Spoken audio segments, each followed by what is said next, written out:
हाय, आज हम बात करेंगे क्राउन एरिया बॉल्डनेस की।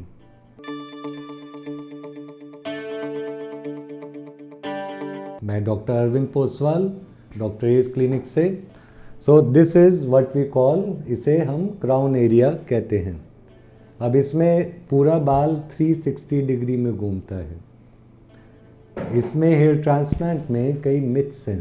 There are many myths and misunderstandings when it comes to the crown area. अब कुछ जो नॉर्मल गलतफहमियां होती हैं, एक तो ये होता है कई लोग बोलते हैं कि क्राउन में बाल उग ही नहीं सकता। तो देखिए, ऐसा कुछ नहीं है।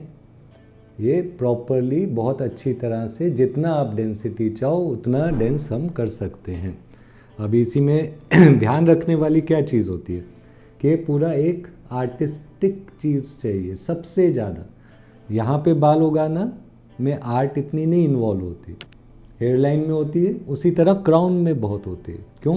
क्राउन में पूरा 360 घूमेगा बाल, और वही चीज़ हमें नेचर को रेप्लिकेट करना है। नेचर ने जैसे दिया है वो इस तरह से देना है कि देखने वाला है इससे देख के बोल ना पाए कि ट्रांसप्लांटेड है।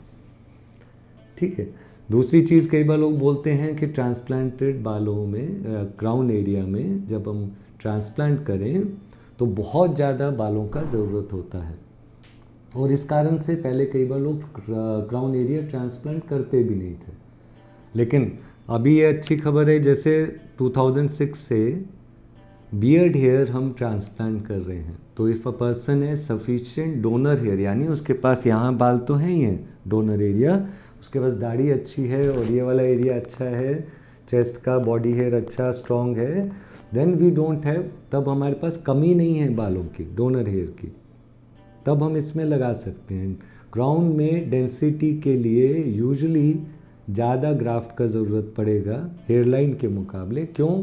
क्योंकि क्राउन में बाल पूरे ऐसे फैले होते हैं 360 डिग्री में, वेरेज हेयरलाइन में एक के ऊपर एक आ जाता है।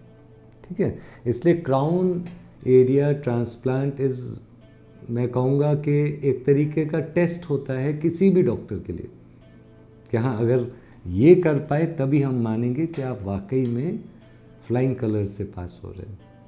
तो क्राउन एरिया बॉल्डनेस बॉदर भी बहुत करता है लोगों को। तो इसमें मैं यही कहना चाहूँगा, अगर आपके पास डोनर की कमी नहीं है तो आपको कोई चिंता की ज़रूरत नहीं है। क्राउन में भी बहुत आसानी से ट्रांसप्लांट हो जाता है। ध्यान से अगर रखा जाए, डायरेक्शन, एंगल, सब चीज़ें, डेंसिटी, तो उसमें कोई भी चांस नहीं कि कोई कहने वाला, देखने वाला बोल पाए। तो वही चीज़ आपको मैं दिखा रहा हूँ। जैसे यहाँ पे 2200 प्लस ग्राफ्ट लगा है।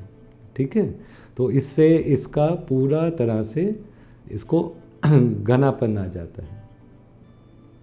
अभी आप अगर चाहें अपना डोनर एरिया का पिक्चर्स आप मेरे को भेज सकते हैं। You can send me your donor area pictures so that I can check.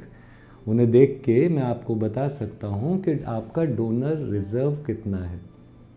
और वो जानना इसलिए ज़रूरी होता है क्योंकि कई लोगों की दाढ़ी बहुत कम होती है और वही किसी और के पास पूरा भरा होता है।